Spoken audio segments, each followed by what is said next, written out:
Number 5. Creepy Facebook death list to kill off Colombian teens. This one's a little convoluted in its madness. When 3 Colombian teens were found shot to death without any obvious reason, it was just the beginning of a digital reign of terror straight out of a bad, straight-to-DVD horror movie sequel. Get this, 5 days later, the names of the dead teens showed up on a mysterious Facebook death list. When another teenager named on the list was killed 3 days later, more lists were posted, and leaflets were placed on cars asking the families of kids on the list to leave town within 3 days or see their children killed. Need to protect our youth, a local named Juan David Sepulveda tweeted at the time, but the police, aside from suspecting gang activity, were at a loss. Was it a cruel prank? A twisted social media savvy serial killer? To this day, nobody knows, at least no one willing to speak up. The killings stopped after most of the kids on the death lists fled town.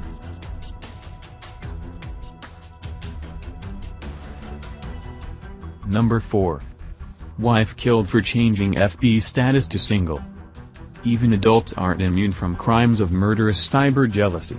One day, Edward Richardson's 26-year-old wife, Sarah, decided to change her relationship status from married to single. Now, this would piss off most married men, but since this couple was actually already kind of, separated, she probably didn't see it as a big deal. Edward Richardson felt differently. After their separation, Sarah decided to move back in with her parents, like every 26-year-old who's made a terrible mistake tends to do. Unfortunately for her, Edward decided to pull the old sneak into the parents' bedroom trick, only this time, he snuck in to stab her to death. Over her Facebook status. More accurately, he killed her because she changed her Facebook status. This is really the craziest part. After he committed this brutal, spurred by hatred of Facebook status accuracy crime, Edward ended up killing himself, probably ruining a perfectly nice bedroom rug in the process.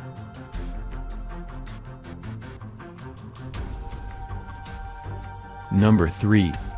Man kills his friend for poking his girlfriend.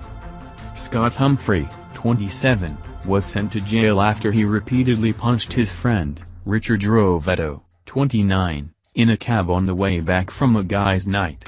Why was Humphrey so upset? Evidently, Rovetto had poked Humphrey's girlfriend on Facebook. Rovetto claimed that he didn't know the woman was Humphrey's girlfriend. The punches caused Rovetto to bleed profusely. He died when Humphrey pushed him to the ground, causing him to hit his head on the pavement. Humphrey fled the scene, but later turned himself in, admitted to manslaughter, and was jailed for 4 years, 4 months.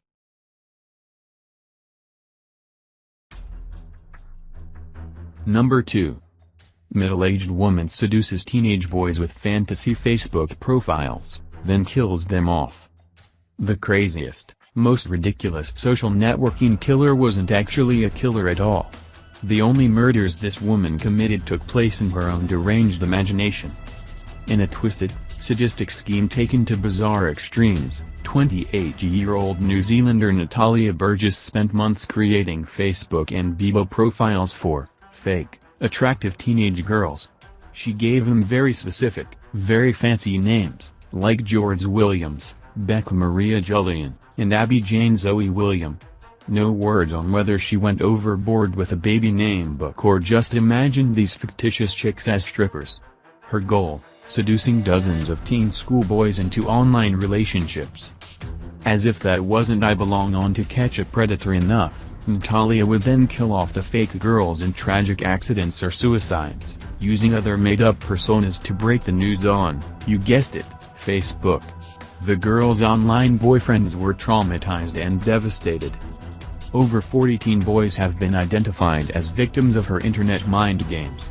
First, she gave them what they never thought they'd have, and then she delivered sheer horror.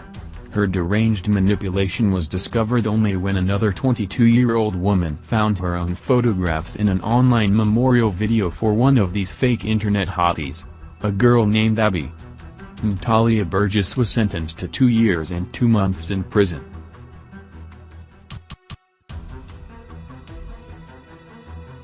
Number 1.